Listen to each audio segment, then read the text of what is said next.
Hello, all, and welcome to the Movie Bears podcast. I'm Brad Harris, and along with my fantastic co hosts, we review films either current or classic on this show. This week, we are definitely pulling from the current category with a review of Licorice Pizza from Director Paul Thomas Anderson. So, great discussion. What? Oh, I thought you said doctor. You said director. I think it's a director. You probably did. I misheard you. Doctor director, you know? Does he have a PhD in direction? All right, I'm gonna rewind so that if I messed it up, I can fix it. No, it's okay. It's okay. Welcome to the Movie Bears podcast, everybody. I'm Brad Harris, and along with my wonderful co-hosts, we review films either current or classic on this show. And this week, we are definitely pulling from the current category with a review of Licorice Pizza by director Paul Thomas Anderson. Should be a fun conversation. I'm jazzed to get into it, but let me introduce those aforementioned co-hosts, so I literally could not do the show without. Jim Pugliafico is with us in the virtual studio. Hey, sweetie, how are you? I'm good. I'm here. We're now settling into 2022 and settling into movies, and this is one of them. And I'm excited to talk about this new movie with you. Awesome. Very good. Well, glad you are here. Definitely anticipate it's going to be a good convo. Anxious to hear your thoughts about the film. But along with Jim Pugliafico is the redoubtable William Lindis. Hey, Will, how are you? Hey, Brad, Jim, everyone that's listening right now. Howdy. I'm doing well, and I hope all of you are as well. Welcome. Glad to have you with us. It is 2022. We are getting into a lot of film discussions with Oscar season coming up, and of course, the MBP awards are coming up. So we've been talking about a lot of different movies. Jordan Riley actually mentions the film in chat that we're going to be reviewing next week. He says, "Hey, Bears, any plans to see Scream 5 this weekend?" You bet your ass, Jordan Riley, that we are going to be seeing the new Scream this weekend. Definitely looking forward to that. Be sure to tune in next week. Is it next week? No, it's the week after. Right? Because you're on travel. It depends. We'll either do it later in the week or the following week. We'll let everyone know. But the next episode. Yes, the next episode. There we go. Yeah. Next episode will indeed be the new Scream film. So, Jordan Riley, be sure to tune in. So, guys, Licorice Pizza. We got a whole bunch of people online and hanging out with us already. I think they're here to hear about this movie. Feel free, everybody that's jumping in on the live chat, to say hola, say hello, bonjour, whatever you like. In that live chat, let us know you're here. Be sure to join into the conversation of Licorice Pizza. We'd love to hear from you. Dave Massey, love that guy. He says, "Love you Dave's guys." Here. Yeah. Right back at you, friend. Hey, Dave. For sure. Yes, it is. Definitely. All right. Well, Jim, Will, what do you say? Are you ready to get into our discussion of Licorice Pizza? Yeah. Definitely ready. There's plenty to discuss, I think, on this one. All right. Excellent. Well, for those of you who may be a little unfamiliar with our format, we like to review movies spoiler-free for about 10 or 15 minutes before we open the floodgates where spoilers are concerned. So if you haven't seen Licorice Pizza yet, you've been kind of on the fence and you're looking for an outside opinion, cool. Welcome. Glad to have you here. But we won't ruin your innocence with regards to the plot of the film. That is our guaranteed promise to you. So if it helps to hear our perspective, feel free to hang out with us. But all of that said, here we go. Our discussion of Licorice Pizza.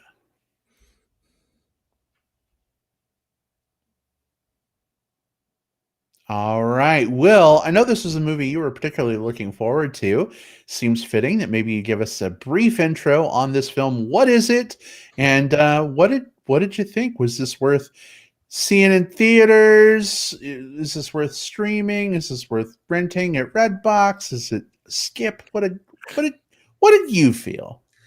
So, Licorice Pizza is the new film by Paul Thomas Anderson, and I think that alone is like the sentence that makes this worth seeing in theaters. Regardless of what I'm about to say after this, I think Paul Thomas Anderson is like whenever his new film comes out, I think it's the closest thing that you can get to like event screening that isn't like a Spider-Man movie or a Batman movie or something like that. You know, Paul Thomas Anderson puts out a movie every couple of years, and they're always really, really, really well made. And so I think that that's a big part of like the appeal for whether or not you should go see this movie. If you're at all the type of person that enjoys cinema, go check it out. The movie itself is the story of these two people who are both coming of age in sort of different ways at the same time in the San Fernando Valley area of 1973. This is very much a love letter to that specific time and that specific place. The two leads here, there's the character of Alana Kane, played by Alana Haim of the band Haim, and keep an eye out for her because she puts in an absolutely stellar performance, like one of those like make you sit up and pay attention type performances, especially for aside from the Paul Thomas Anderson videos that he's done for the band Haim, sort of her theatrical debut, and she nails it. And she's set across from Cooper Hoffman, son of Philip Seymour Hoffman. And you can definitely tell as you start watching, you're like, I know this guy from somewhere. Where is it? Oh, he looks like this guy. I loved this movie. This is one of the stronger movies that I saw of the entire 2021. I think that this is just it's an immaculately made film. Looks good, sounds good, performed well, and I think that you've got two instantly compelling characters going on two parallel but also sort of in opposite directions journeys. You've got a character who is wise and mature beyond his years, trying to figure out like what it is to like kind of breach into that area between like, you know, adolescence and adulthood, you know, while also still figuring out what it's like to mature. And you also have a character who's stagnant and finds herself sort of almost regressing backwards, not able to sort of mature on in her own life because she keeps getting pulled back into immaturity. So these two characters find themselves sort of like caught in the middle as they're drawn two separate ways on their growth paths. And I think that's just incredibly well done. There's a couple of jokes I didn't like in here. And there's, you know, there are a couple of scenes that are, you know, that maybe drag a little bit, but by and large, like, Paul Thomas Anderson is the goods, and this is another this is another example of kind of proof of that. So, I've seen some of the posts from people in this room, From people in this podcast, in this particular podcast. I know that you know my opinion might not be shared, but it's one that I'm pretty happy with. This was a good movie, and I think if you like the same types of movies that I do, I think you'll enjoy this one. All right. Well, thanks so much for sharing your thoughts. Most appreciated. Jim, where did you come down? How did it land for you? This is an interesting film. I was looking for. Will isn't the only one who was probably looking forward to this one. I was too. I knew it was set in the 70s, which is really kind of when I, you know, did my coming of age, I guess. Although my life was nothing like any of these characters on the screen. I did not own my own store. So, yeah, but this movie to me, and so right off the bat, Paul Thomas Anderson, definitely recognizable, right? We have There Will Be Blood, great film. We had Boogie Nights, probably one of my favorite films of all time. Inherent Vice, you know, Punch Drunk Love, some great films in there. Not every film he's done has been a super hit for me. I was kind of lukewarm on The Phantom Thread, by the way, you know, so I was kind of looking forward to this one. This one looked like a little bit more of a, you know, coming back to something maybe I could dig my teeth in a little bit more. And I think for the most part, I enjoyed a lot of this movie. It was very uneven for me. Like I really enjoyed parts of this film, and I really just like scratched my head and like, what the hell is going on in this scene? kind of thing, and not in a good way for the most part on those particular scenes. So uneven for me, up and down. I would say this is this is a tough one to recommend. I think there's a certain audience that's going to love this. There's a certain audience that's going to be like, "What the heck," you know. That may not be for them. So for me, I'm kind of in the middle. I think the movie to me looks great in terms of like a time capsule of the 1970s. I think it works great. Think of like for those of you who've seen American Graffiti, how that was like a time capsule of the 50s. This was like a time capsule of the 70s almost for me. You know, a fictionalized time capsule. So I think I don't know what Paul Thomas Anderson would say about his influence of like American Graffiti, but it somehow feels like his American Graffiti. It does have a plot. It does have you know, a character-driven plot focused on the two central characters, Alana and Gary, I think was his name. And I thought the acting was fine for the most part. I think there were some actors who showed up in here, and I'm like, why is this scene in the movie? Why is this person in the movie? I don't understand.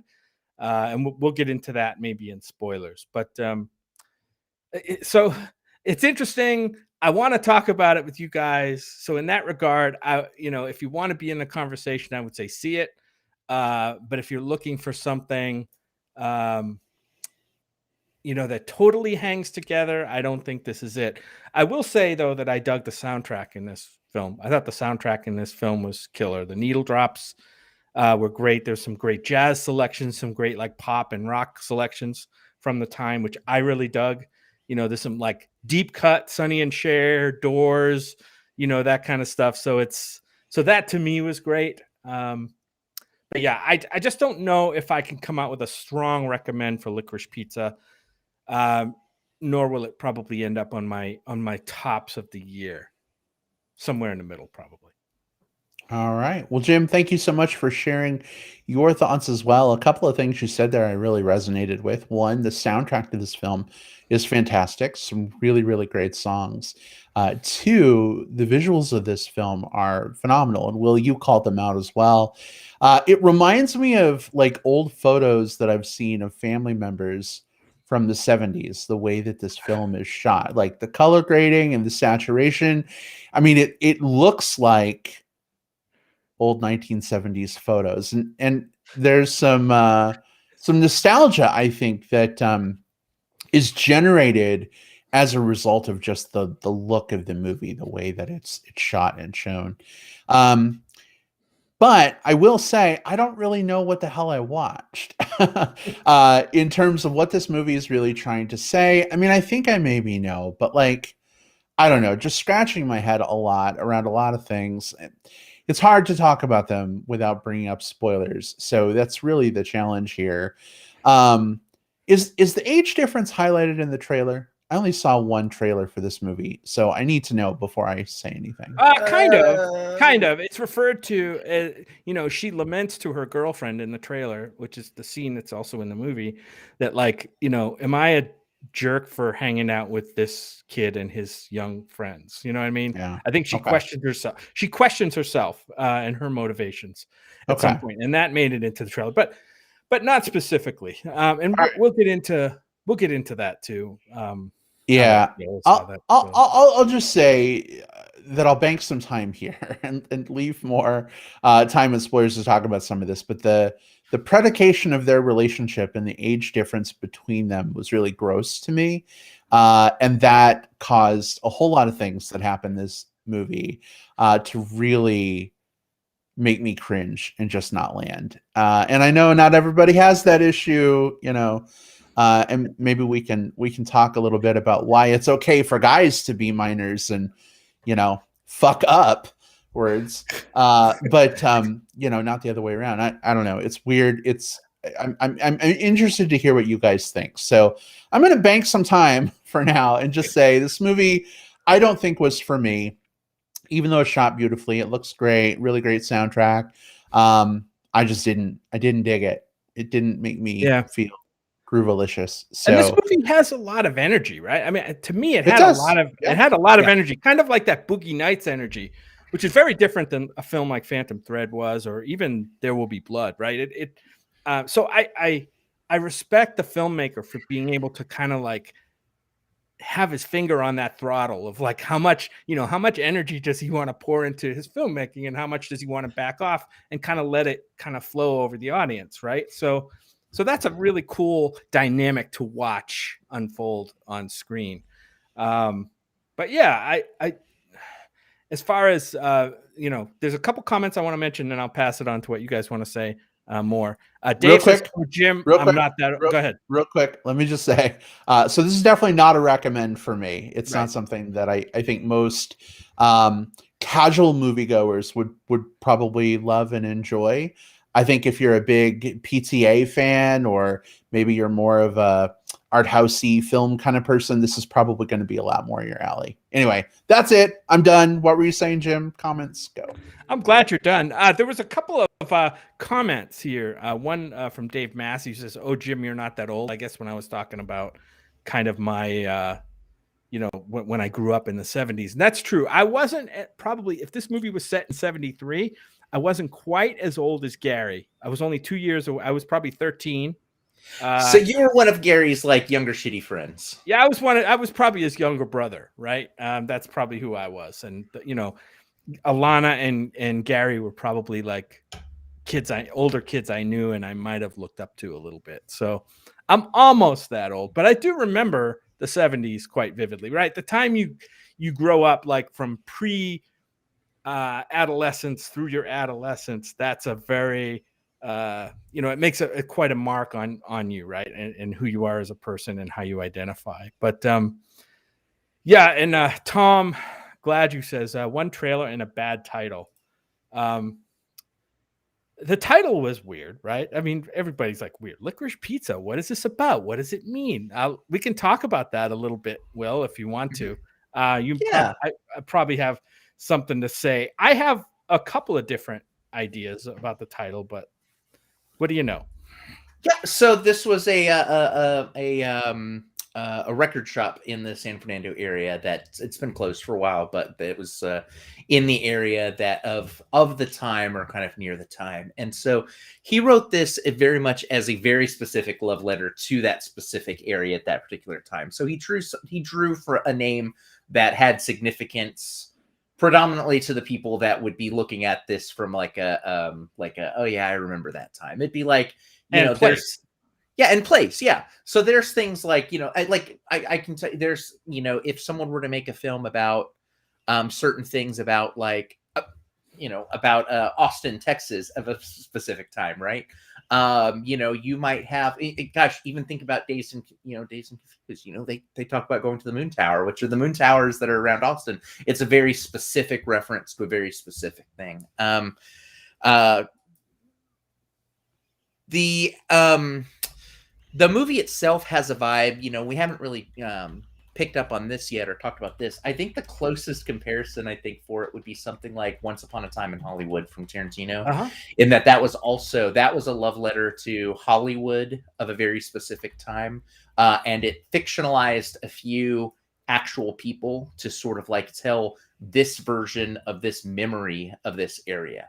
And that's exactly what happens here. There's even some things that are fictionalized for the sake of telling this story about this memory of this time. And so I think Once Upon a Time in Hollywood and Licorice Pizza have some they share a spot on the shelf. And so take that into your consideration. If you like the one and didn't like the other, that might help guide you.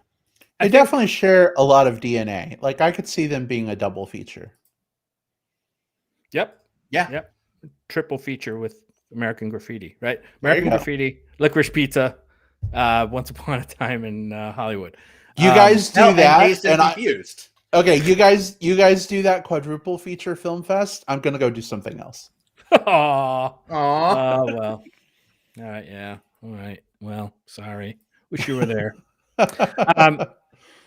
Dave says it's a great name for a record shop, and it's slang, I guess, for what an LP record used to look like. It's a black disc. So they used to that was how the record shop got its name, because records, LPs, looked like licorice pizzas. That's what they were called, like a pizza made out of licorice. It's funny because I don't know if I read this somewhere or on Twitter, or it just came into my mind. It's almost like two things that don't go together naturally, right? Licorice and pizza in your mind, right? Don't the foods don't come together. And you have two characters here who really don't, seemingly wouldn't go together, right? You wouldn't think a 25-year-old or 20-something-year-old woman and a 15-year-old boy would, start a relationship. So I thought maybe that was an angle on the title, maybe, but I don't know if that was intentional or not. If we're going down that route, if we wanted to rename it something about two things that go together much better, we could always rename this movie Licorice and My Fucking Trash Can. Yeah, I hate licorice. Right. I'm not a big black licorice fan either. Although, give me some red vines, which are red licorice, and I'm all over that. Right? Yeah, Mr. Pibb plus red vines equals crazy delicious. So, would you have red vines on a pizza? Is the question. No. No. Oh boy. But maybe the sequel's Red Vine Pizza. Yeah. Red Vine Lasagna. There you go. Yeah. I almost wish this movie had something more to say, either about their relationship being kind of an older, younger, intergenerational relationship somehow, or maybe even the privilege that these kids in this movie kind of had growing up in that area in that time. One of them was a budding actor, right? And actor and entrepreneur, right? So he, led a pretty privileged lifestyle for a teenager. Any teenager that I ever knew, probably. I never knew anybody who, owned a business or, I never even knew any real actors growing up. So he was privileged. She was kind of privileged, right? She came from a very probably upper middle class family in her. So I think it was hard to find any sense of empathy toward these characters. I think, for me anyway. So I don't know what the movie was really trying to say. I know this is not the age of honoring privilege, and this movie felt like it was a little bit. So I don't know, just kind of weird. Yeah. Just another thing maybe about this movie that wasn't quote unquote wrong, but didn't really sit right. Does that make sense? It does. I think we're getting to that point very quickly where we can't talk about this more without going into spoilers. There's lots that I want to say around what you're talking about, but it will immediately spoil things. So I don't know. Are we getting to that point, guys? Yeah, absolutely. Yeah. Okay.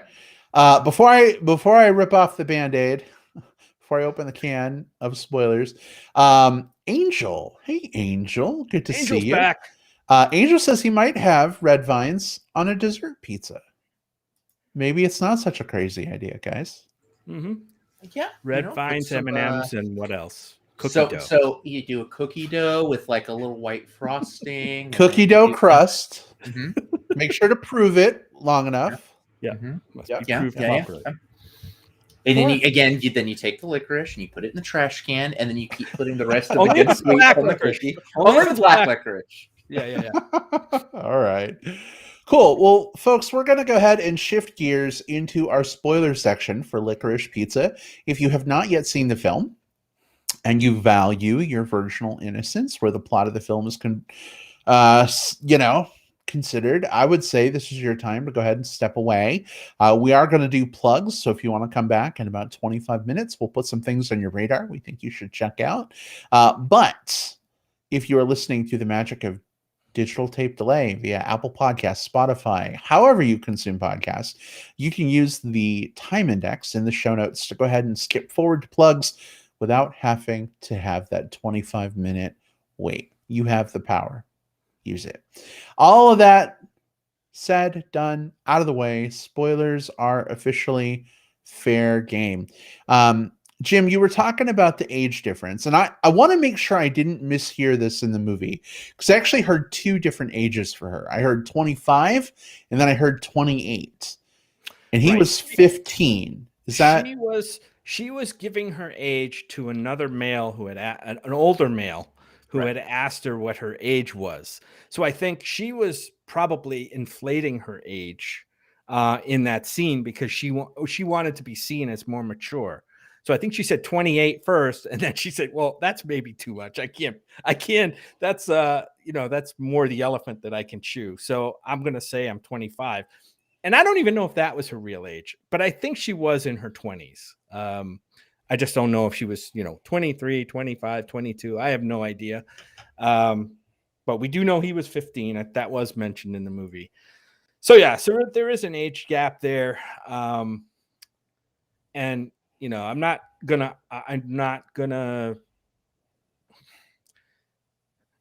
don't think we should examine like our societal issues around age difference. That's a whole nother podcast that we're not about. But yeah, this movie does have this age difference, and it doesn't seem to make any sort of commentary on it whatsoever.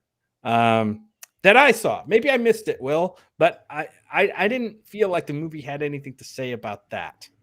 Or about much else, really. But I think it was, and no, what I meant was not to degrade the movie, but to say that I think this movie was like a fun romp. It wasn't meant to actually have a message, or I don't think, unless I totally missed the mark. I think it was meant to be a breezy, just slice of life, coming of age movie, a period piece. Right. Like I think that this movie wasn't like doing like a hard hitting examination of things. It was, you're right. It's a comedy. It's a breezy movie from that perspective. The ages of the characters does have significance. Again, not like from like a let's examine society perspective, but these are two characters. I think it goes back to the trajectory perspective, right? We have Gary, he is at the beginning of this movie. He is coming off of being like a child actor. He's been playing this perpetually 12 character for some time in this like traveling musical thing. But now he's trying to like try out for other things, but they keep kind of auditioning him for younger roles. And so he's trying to push himself out as like this entrepreneur, this businessman, this kid who's like sort of like on a mission to like be above and beyond kind of things. And at the same time, we've got this aimless Alana character who she is older. She should be the more mature one. And yet she finds herself kind of drawn back towards Gary instead of pulling Gary back up. And the times that she does seek to sort of break free of that, she does it sort of the wrong way by attaching herself to these men who are much older and who don't have her best interests in mind, but she finds herself sort of like drawn towards them and sort of like rebuffed and bruised each time that happens. So these are two characters that are sort of bouncing around their ages, trying to figure out where they are. It's a coming of age story on two parts as these two people try to figure out where their own equilibrium is. So I think that's why it's important that there's an age difference between them, whether it be 2 years or 22 years or whatever, but I think that's why the age difference is significant to the story. Right. And I mean, as Tom said in his comment here, Brad, if you can pull it up, he, meaning Gary, is being more mature than his age, right? He's on an upward trajectory, kind of looking beyond his years. And she was not. She was kind of, I would say, more stagnant, maybe, kind of trying to figure things out as a young adult or, a mid-20s adult. And like you said, Will, they just kind of intersect there, kind of in the middle, at least intellectually, if you put the age aside. There's also a scene in here I want to talk about a little bit because it totally stumped me and felt kind of cringy. Not cringy. There are cringy scenes, but this wasn't one of them. Just like a head scratcher. And this was the Sean Penn, Tom Waits kind of scene. They meet at a restaurant called Tail of the Cock, which apparently was a real restaurant in that area at the time. And she kind of has a bit of an infatuation with him.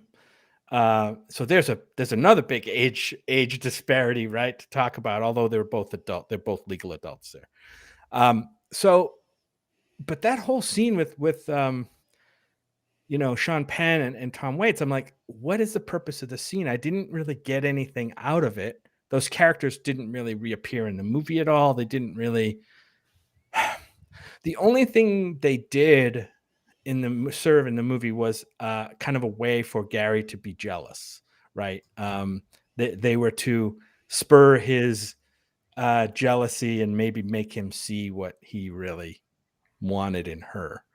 But I just thought the kind of the over the topness of that scene was a little bit off putting, and I don't know, just didn't jive with the rest of the film for me. It was just weird.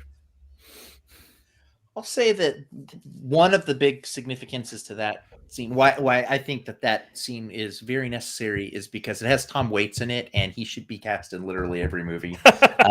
Yeah. Well, that's probably what Paul Thomas Anderson said. He said, "Wait, I can get Sean Penn and Tom Waits. I'm going to write this scene like today and put it right in the middle of my movie."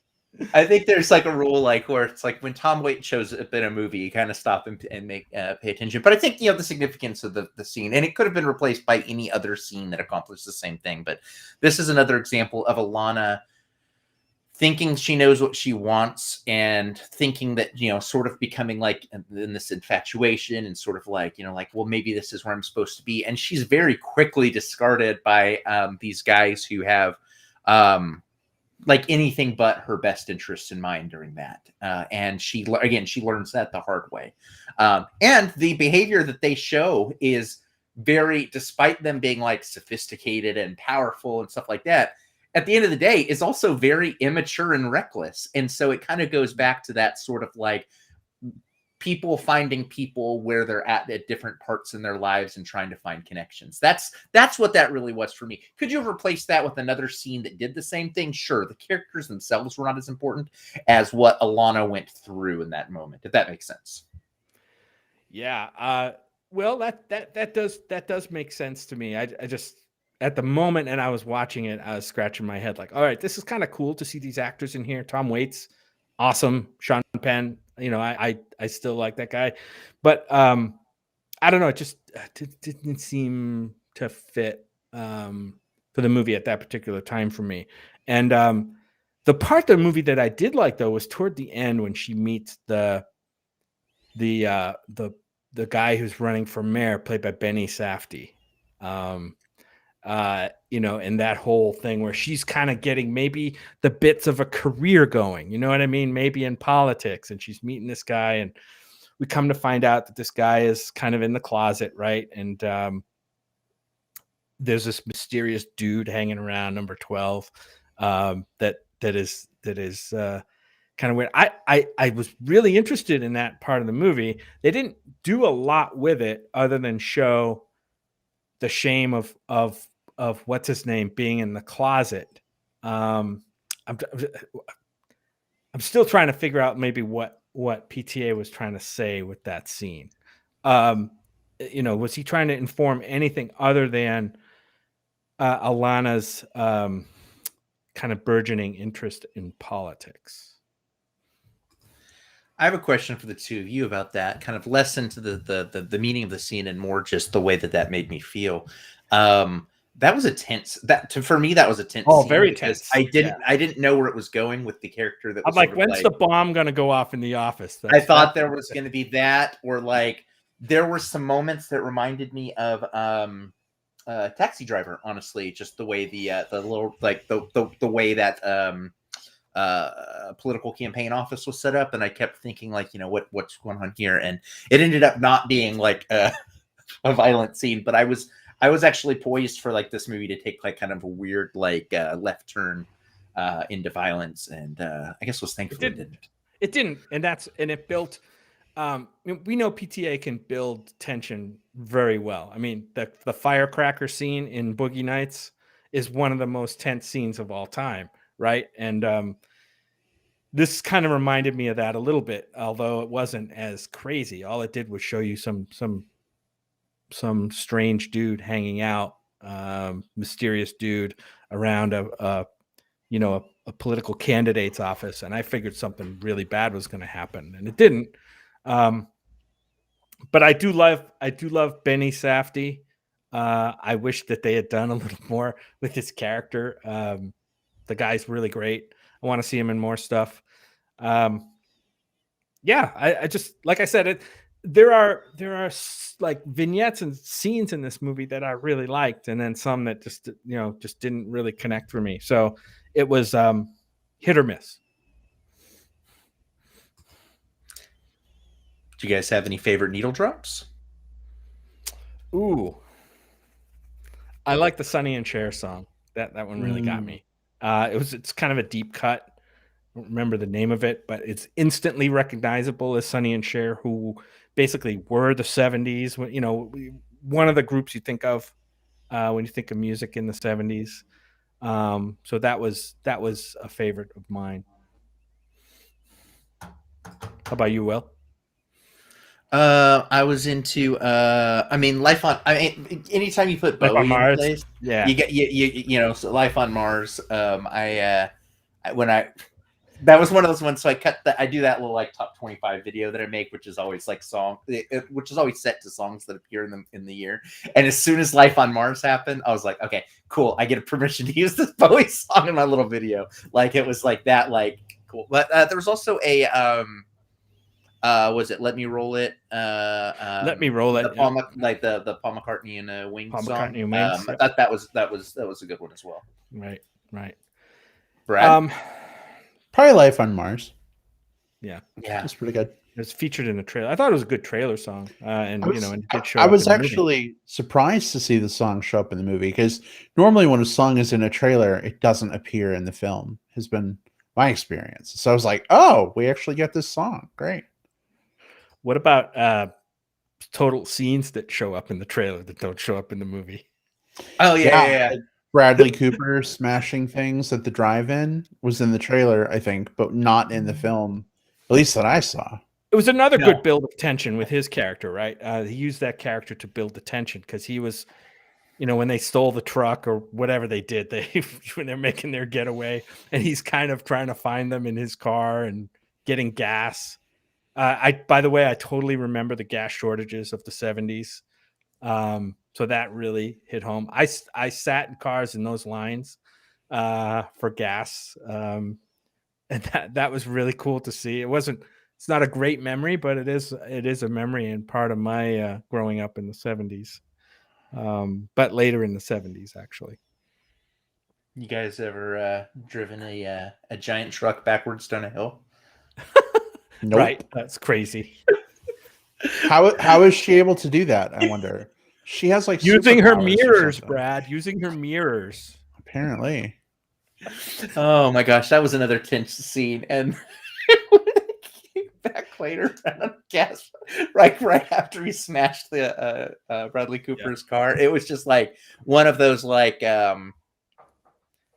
it was a fiasco. It was a fiasco, and fiasco scenes are fun, where it's just kind of like one thing after the other sort of compounds. I think that whole section was one of my favorite overall scenes of the movie, because it just sort of like kept building on itself. Right. So a bit of controversy in this movie regarding casual racism.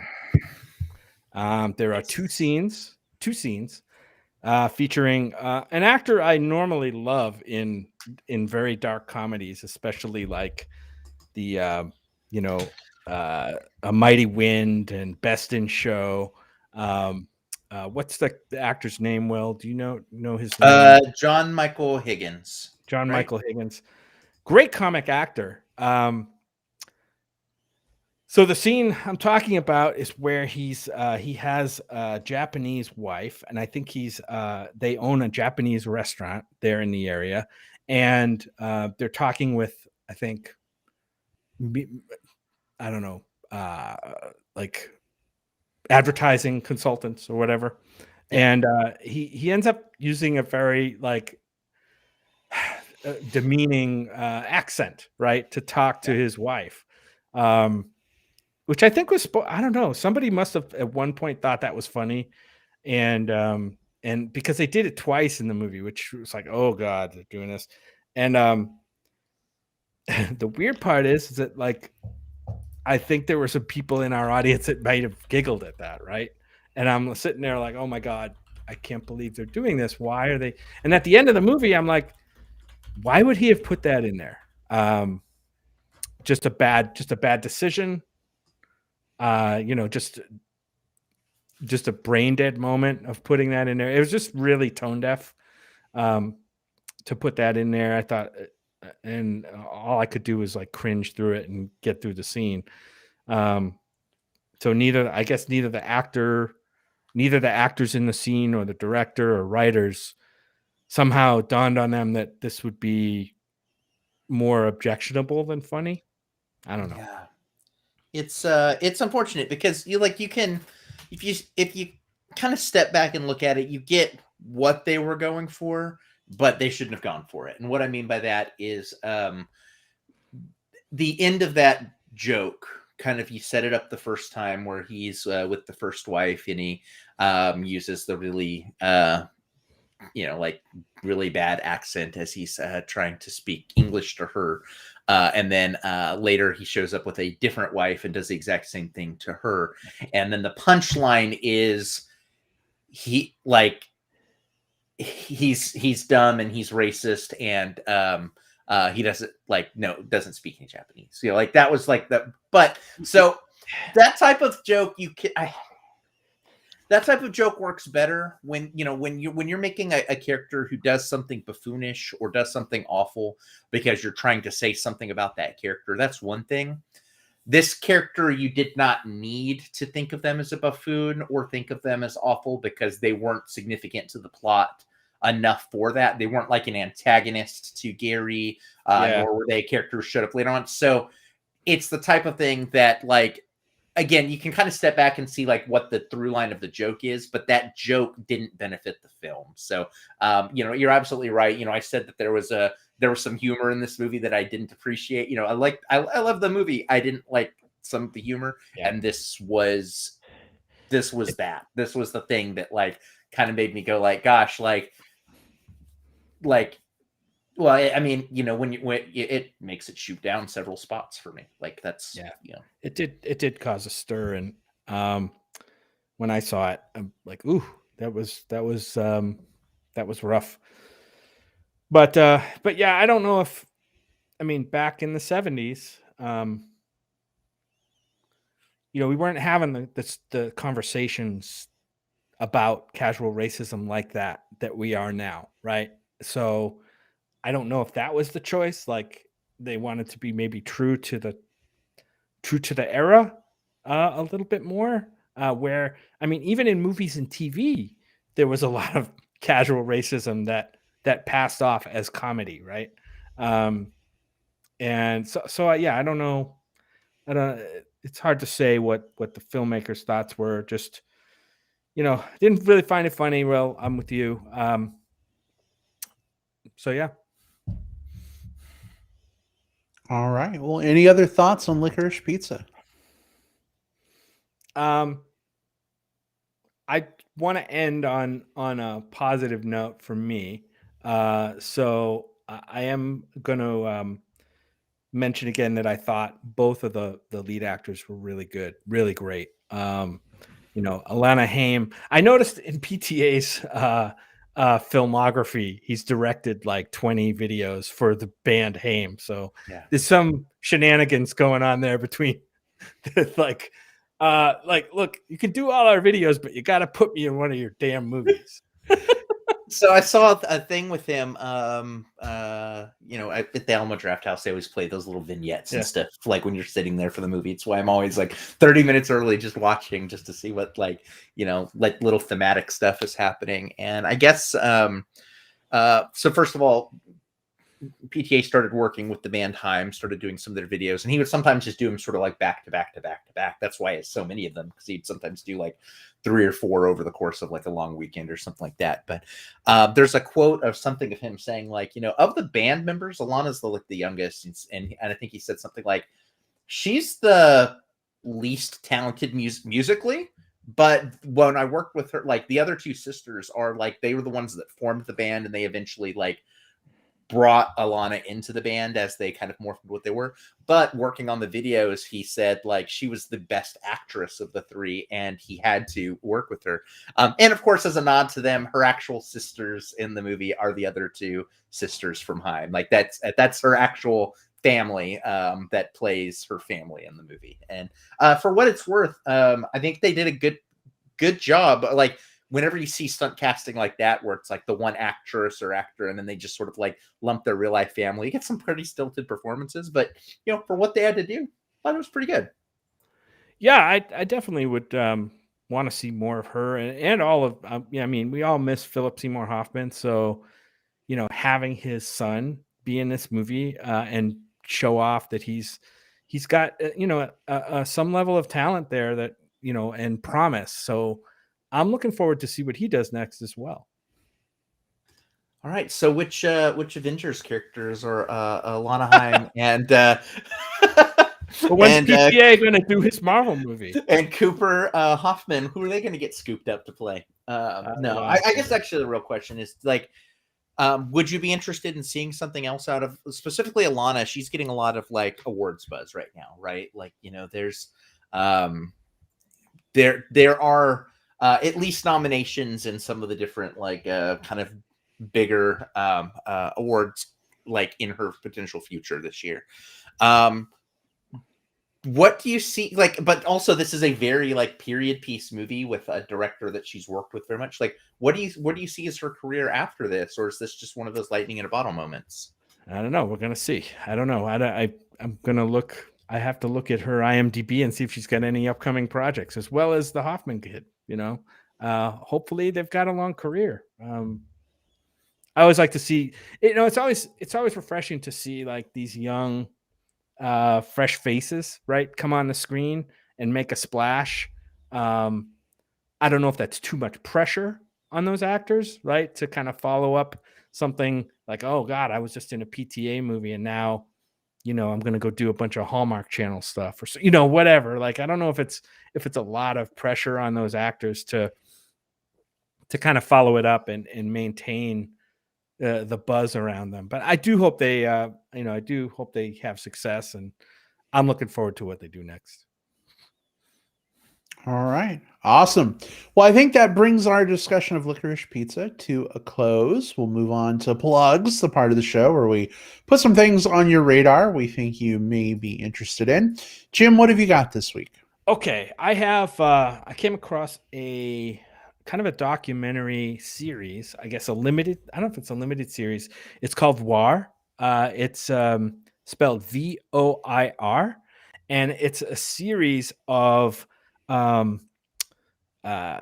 6 very short kind of I don't know what the word is, vignettes or essays, visual essays about film and their effect on the people, in this case mostly critics and film people who saw certain films. Each episode is only like 20 minutes long. Well worth your time. There's only 6 of them. Look it up. It's VOIR on Netflix. The first episode features the movie Jaws and the impact that it made on a critic who saw the movie back in the 70s, on the big screen many, many times, and kind of takes apart the movie in different sections and like what it meant to her as she was growing up as a film as a film critic. And just as a lover of movies. And the last one is also very interesting. It's about the movie 48 Hours with Eddie Murphy and Nick Nolte. And it examines racism through the lens of a movie that was kind of had casual racism all the way through it, right? You had a white detective in a position of power and a black prisoner who was his kind of like informant in that movie in a position of subservience, I guess. But the power dynamic is very interesting, and in this series Voir, the last episode examines that and how the movie smartly kind of flips that power dynamic very effectively. So check it out. It's a really short series of these visual essays. It's called Voir, Voir, on Netflix. All right. Awesome. Thanks so much, Jim. Will, what have you got? So this is coming out on Apple TV on Friday the 4th. So this coming Friday. So it's a movie that just did its theatrical run, and you can now see it on streaming.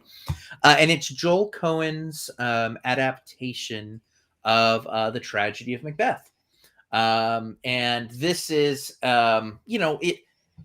it's Shakespeare. So I think already if you're just turned off from the idea of Shakespeare, cool, you're turned from the idea of Shakespeare. That's totally valid, But he takes this cast of pretty solid people. Denzel Washington is the lead as Macbeth. Frances McDormand is Lady Macbeth.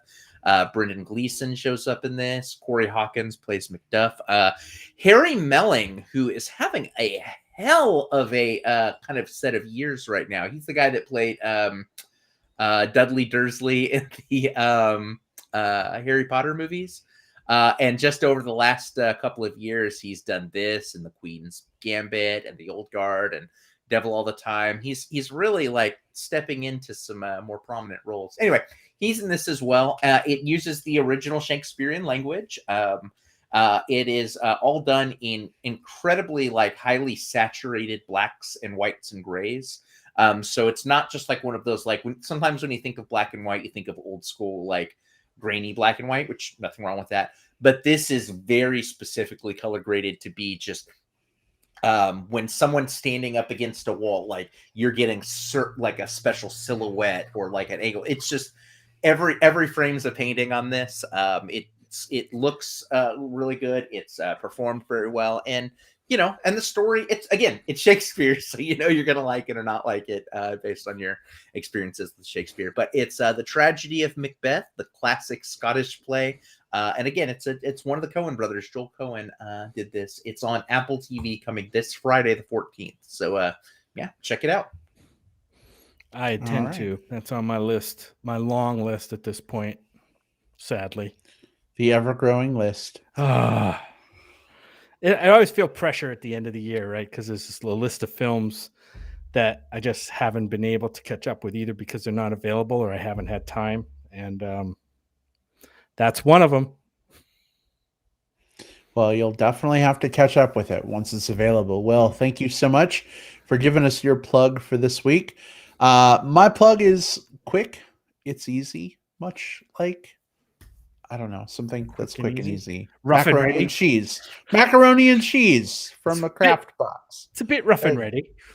You can tell we've been watching a lot of Great British Baking. I also want to plug something on Netflix. It's the new season of Queer Eye, which came out a couple weeks ago. No, the 31st. So week and a half, something like that. Whatever.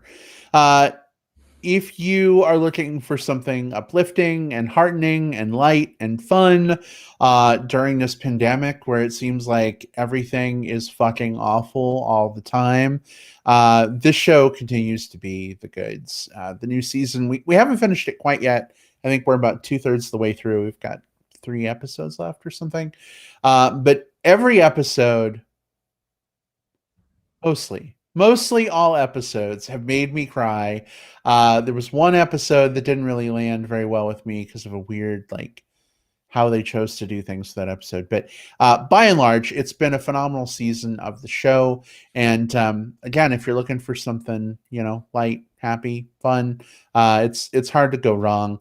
I will say I've heard some people on Facebook talk about how they don't want to watch the show because like everybody is super effeminate and they like are just like way over the top to 1,000, and I don't really get that. Like Jonathan is pretty out there with his behavior, but the other guys are pretty subdued. So I think there's probably a conversation to be had there about I don't like effeminate things anyway. But I would just say check the show out. Like watch it for yourself. Don't let what you see and what you hear, and I mean, I realize I'm giving a plug to the show, so I'm part of what you're hearing, but I would just encourage you, check it out on your own. It's definitely good stuff. So And Will, where is it set this season? Oh, it's in my backyard. It's here in Austin. And in fact, because Jonathan Van Ness was and I guess still does live here, or at least for, while they're filming the seasons. He did a at the ACL Moody Theater, he did a live comedy / like variety type Yeah. about a month and a half back, right before the season started, and Scott and I went to go see it, and it was funny. He's like, and we got a new season coming out, and a couple people started cheering. He's like, and if you're any of the subjects, remember you're still under NDA, so you're not allowed to reveal yourself until it appears on Netflix. So some of the people that had been queer-eyed were in the audience, and he had to like, hey guys, like the episode hasn't aired, like don't talk about chill out with the like cheering. But anyway, it's I'm looking forward to watching it. I haven't watched it yet. I save up Queer Eye and just sort of like usually just sort of have like light weekend marathons, where I want to watch just something that I can just sort of like binge through, like that's one of the ones I like for that. So I haven't gotten to it yet, but I'm looking forward to when I do. Well, yeah, let us know when you do watch it. I thought of you many times as I was watching it because, they do have interstitial scenes of, Austin streets and areas of Austin that I'm sure you'll recognize immediately. But, at one point there was a character, and it wasn't no spoiler here, but one of the people who are on the show, not necessarily one of the queer-eyed folks, was or is in the Austin film scene. And I know the Austin film scene is huge, but I figured maybe you might recognize some people. I don't know. I didn't recognize them, but you might. Thing I'm most excited about it is every time people shoot something in Austin nowadays, they always go to Franklin Barbecue and have those people there. And I asked someone like, I kind of don't want to watch the Franklin Barbecue people on another television show about Austin. They're like, they're not there. So that's the only spoiler I know is I don't have to worry about seeing the Franklin Barbecue people. Nothing against the Franklin Barbecue people. It's just like people think of them as like the only people that live in Austin. The only place in Austin. Right? Look, I'm just going to say it. Every time we go by Franklin Barbecue, the line is out the door and 4 hours long. I think it's great that the restaurant is that popular, but fuck if I'm going to wait 2 hours in line to get some no barbecue is that good. So, well, Austin is full of great barbecue places, right? So it or if it's not barbecue, then it's something else. We can go find something. We just ask, Will, where are we going for dinner tonight? Oh yeah, let's go there. Unless Will says Whataburger, which has happened several times. Especially when we're the movie late at night, and I'm just like, let's just get Whataburger and like eat at the house. I'm like, what happened to all these great eateries in Austin? Thriving, beautiful city, open late. Let's go to Whataburger. 6 movies a day. That isn't working. Yeah, that's usually where it is. It's like we start leaving, and I'm like, okay, well, I think they're all closed. I guess there are some good 24-hour diners. You guys have been to Kirby. I've taken you guys to Kirby. We have. Yeah. Kirby has 2 locations. Yeah. 2 locations. Oh, yeah, that's right. We have done because because Kirby Nakia took us there, and wasn't that the first night we met you? After Batfest? Did Kirby at Kirby. That was a little side street one. That was a little side street one. Yeah. Yep. Good times. All right. Well, we are off. All right, hear me. I bet you do. Oh, Hamstrack says if you're ever in Colorado Springs, I make some great smoked meats and there's 0 line. Well, Hamstrack, thank you for that. I think Jim was thinking sexual innuendo there, but I'm guessing you're being literal, and I would totally enjoy some of your smoked meat. So we are off next week. Will's traveling, and other things are going on too. So we're going to skip next week, but we'll be back with our review of Scream the week after, which gives people lots of time to go see the movie and then coming back for our review. But if people want to chat between now and our next episode, let's tell folks how they can get in touch. Jim, where can folks drop a line? Find me on Twitter, where I talk about movies mostly, at JJP Out West. My initials are JJP and then Out West on the end. And then you can also find me on Facebook, The Book of Faces, under Jim Pugliafico, my real name. Go figure. Who does that anymore? Wow. All right. Thanks so much, babe. Will, where can people find you? Let's see. Find me on Twitter and Instagram at Whatever Cove. Find me on Letterboxd. Look for William Lindis there. I rank and review a lot of films there. Facebook, I'm William Lindis. And yes, I'm still doing stupid TikToks. I'm at the Movie Bear there. It's mostly thirst traps, but it's fun. So yeah, those are my socials. All right, excellent. And you can find me on Facebook. Just look for Brad Harris. I'm the one who probably has Bear, Chub, Chaser, or movie friends in common with you. You can also find me on Twitter and Letterboxd at iBradPro. A couple comments I wanted to go to real quick before we close. Sean, oh my gosh, Sean, so good to see you. Sean says, great job, guys. Very entertaining. Sean, very glad to hear that you enjoyed your experience this evening. Also, Ryan mentions that he's hopeful to see us in Austin for South by Southwest if COVID doesn't cancel the festival in person. Ryan, I'm getting vibes from a couple years ago when we were all like paying attention to the city of Austin's like Twitter feed to find out what the hell was going to happen. Mm-hmm. I don't know at this point. We're still hoping to experience South by in some form, but yeah, with Omicron and everything, I don't know. I have mixed feelings about a film festival right now. But Will, Even do though you we're know? all vaxxed and boosted? Well, here's the thing. Will, do you know if South by is requiring proof of vaccination or a test for screenings? I don't know, only because I think that they're still in the getting close to figuring it out stage, right?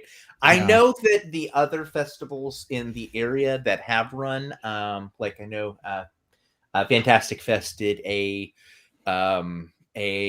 in-person, but sort of like spread across a couple of like individual screenings type things, but still like an in-person. And to pick up your badge for that, you had to show proof of vaccination and do that sort of each day when you were going in. So, and they gave you like a little wristband, and that's how they showed it. Is it possible to cheat those? Yes. But was that still something that you had to physically show them before you got your wristband, and you had to show your wristband to get into the theater? I would imagine that that's possibly on the table. South by is a larger festival, so the logistics of that are hard to tell about. But everything that I've been to in person in Austin, I've had to use my little laminated like COVID pass. So I would not be surprised if South by does the same. Yeah, it'll be interesting to see how they handle that, because I think that's kind of a question mark for us. I mean, we love South by Southwest, right? It's one of our favorite things every year. But we'll have to see how things shake out. Hopefully we'll have some more information on how all that's going to work soon. But giant thank you to everybody involved with South by who is currently trying to navigate all this stuff. It's not easy. So certainly, no shade or anything to the South by crew. But we do hope to know a little bit more about how they're handling things soon. So Ryan M, you may see Will. You may see us. We don't know yet, but stay tuned. I'm sure we'll let you know. Cool. And we may all be virtual. Like hell, we don't know. There's still a lot of time for a lot of things to change, right? That is very true. Very true. All right, everybody. Well, thanks so much for hanging out with us. We had a ton of folks in the live chat with us this week. We couldn't read every comment, but it was great having you along. We definitely appreciate you folks supporting the show and being part of the conversation. If you are listening on Apple Podcasts, Spotify, Stitcher, etc., just because the show is over relative to when you're listening doesn't mean you can't be part of the conversation. Feel free to find the thread for our latest episode on Facebook, or find the video for this on YouTube, or drop us a tweet at MB Podcast. We'd love to know your thoughts on Licorice Pizza. So be sure to submit those and let us know what you thought. Hamstrack says, good times, great oldies, LITE 101.9. I think that's a good send-off for us, Hammy. Appreciate that. We'll see you all next time. Goodbye, everybody. Bye. Bye-bye.